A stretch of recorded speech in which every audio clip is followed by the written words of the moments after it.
যে কারণে ডাক্তাররাও কলমি শাক খেতে বলেন।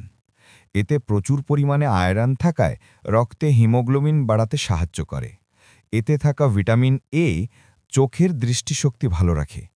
ফাইবার সমৃদ্ধ হওয়ায় কোষ্ঠকাঠিন্য দূর করে হজমে সাহায্য করে। এতে থাকা ম্যাগনেসিয়াম ও পটাশিয়াম উচ্চ রক্তচাপ নিয়ন্ত্রণে সাহায্য করে। এতে থাকা অ্যান্টিঅক্সিডেন্ট শরীরকে বিভিন্ন রোগ থেকে রক্ষা করে। কলমি শাক রক্তে শর্করার মাত্রা নিয়ন্ত্রণে রাখতে সহায়তা করে। এটি শরীরের বিষাক্ত পদার্থ দূর করে লিভারকে পরিষ্কার রাখতে সাহায্য করে। এতে থাকা ভিটামিন ও মিনারেলস ত্বক ও চুলের জন্য উপকারী।